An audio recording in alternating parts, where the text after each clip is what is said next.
सांसद खेल महोत्सव के संबंध में अर्जुन पुरस्कार प्राप्त कृपाशंकर बिश्नोई और सांसद सुनील सोनी की एक प्रेस वार्ता। जिम और कुश्ती वाले खिलाड़ियों के लिए बहुत अच्छा संदेश है। कृपया इसे पूरा सुने और इसका लाभ लें। पटेल बिश्नोई जी अपने रायपुर शहर में पहली बार आए और आपसे सांसद खेल महोत्सव का शुभारंभ हुआ है। इस अवसर पर मैंने व्यापारी से निवेदन किया था कि आप इस खेल का उद्घाटन करें, तो आपने मेरे निवेदन को स्वीकार किया और आज रायपुर में आए। जैसा दामू जी ने भी पूरा परिचय आपके बीच में रख ही दिया है और खेल आगे बढ़े इस बात का लगातार आपके माध्यम से प्रयास हो रहा है। नई पीढ़ी जो है वो आने वाले समय में तैयार हो और आपने जिस प्रकार से अंतर्राष्ट्रीय स्तर पर मेडल प्राप्त किया है, आपका प्रयास यही रहता है कोच के माध्यम से कि आप जो है वो आने वाले समय में और पीढ़ियों को तैयार करें। मैं कृपाशंकर जी से इतना ही निवेदन करूंगा कि आप हमारे रायपुर और छत्तीसगढ़ के जो युवा लोग हैं जो कुश्ती में अच्छे स्तर पर खेलते हैं, उनको भी आपका सहयोग और उनका आपका मार्गदर्शन उनको मिलेगा। एक सांसद होने के नाते मेरा आपसे यही निवेदन है। मैं कृपाशंकर पटेल जी बिश्नोई जी को आमंत्रित करता हूँ कि आप सबसे बातचीत करेंगे। सभी मीडिया बंधु भाई बहन सबको नमस्कार। सांसद जी ने आप लोगों से मिलने का अवसर प्रदान किया। पहली बार रायपुर आके मध्य प्रदेश या छत्तीसगढ़ पहले एक ही था, पर छत्तीसगढ़ की भिन्न भिन्न प्रतियोगिताएं यहाँ पे आयोजित हो रही है, तो ये एक अच्छा मंच है खिलाड़ियों को, जहाँ पर वे अपनी प्रतिस्पर्धा कर सकते हैं और अपने खेलने की श्रेणी में और निखार कर सकते हैं। तो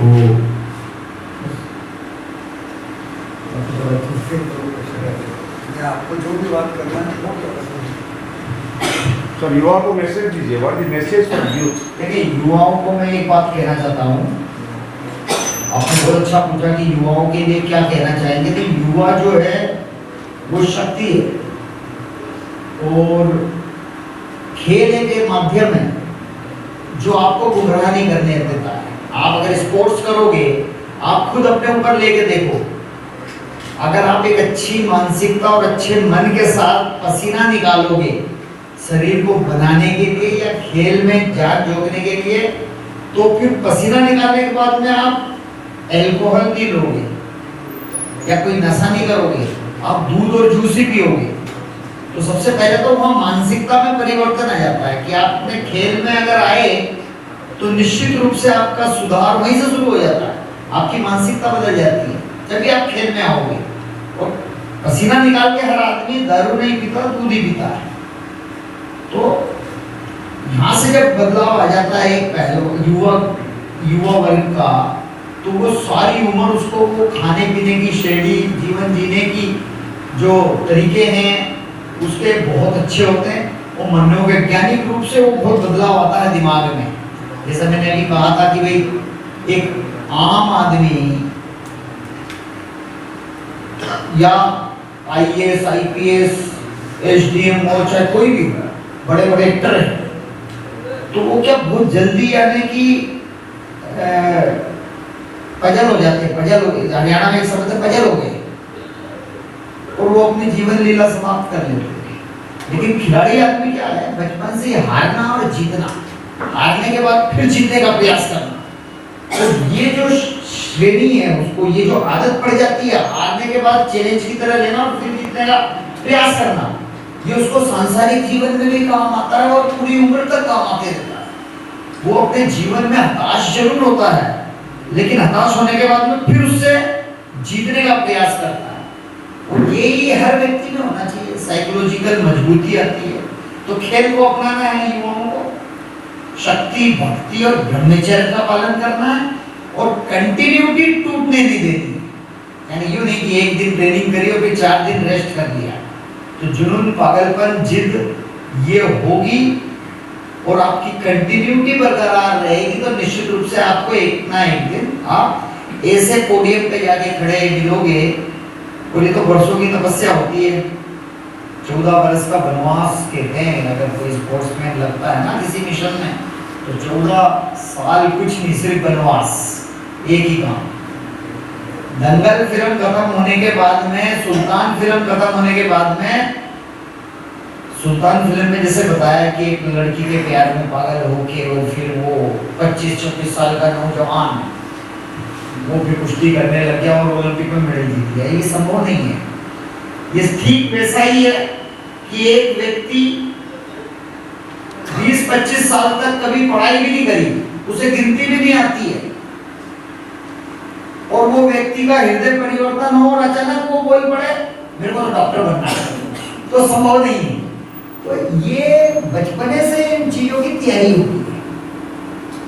आपने एक सवाल कहा कि आपने बताया कि अगर एक जुनून रहता है, जुनून के बाद वो शराब और अलग अपने आप में व्यस्त हो जाता है, बाकी चीज़ों का नशा या और कोई उसमें दुराचरण की कोई घटना नहीं रहती शरीर में, लेकिन ये डोपिंग केस में बार बार पकड़ाते हैं, उसके बारे में आपका क्या? देखिए,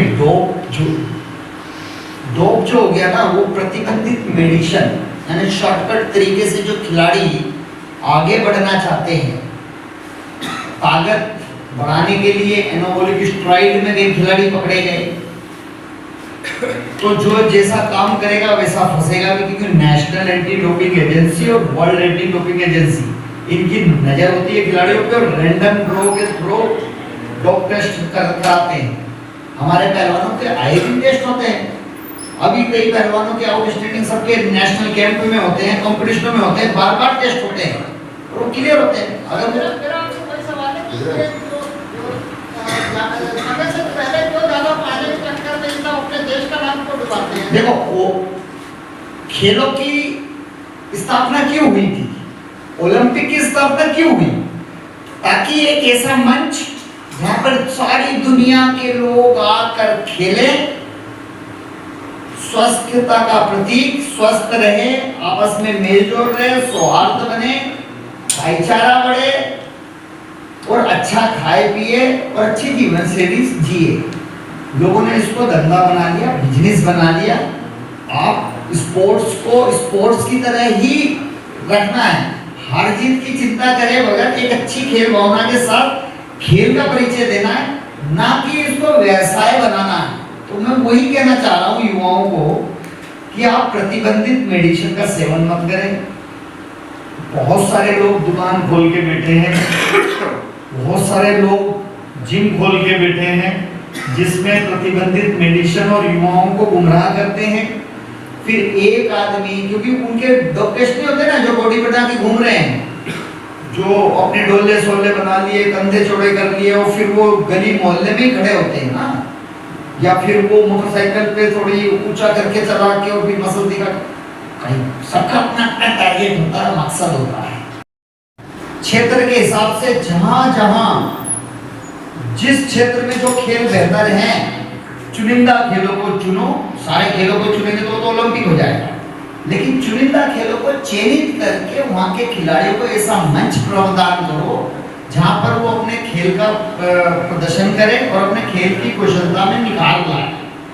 तो ये बहुत अच्छी योजना है उन खिलाड़ियों के लिए जो अंतर्राष्ट्रीय स्तर के मंच पर नहीं खेल सकते हैं, तो उनको राज्य स्तर और राष्ट्रीय स्तर की प्रतियोगिता के लायक मंच दिया जाता है और यहीं से शुरुआत होती है। और इसमें सबसे महत्वपूर्ण है कि एज फैक्टर को बहुत महत्व दिया गया है कि कम उम्र के बच्चे होने चाहिए, क्योंकि एक ज्यादा उम्र का बच्चा तो उसने अपना कैरियर बना लिया, या तो वो कहीं ना कहीं सेटल है, या कहीं ना कहीं आउटस्टैंडिंग प्लेयर हो गया, उसका समय निकल गया।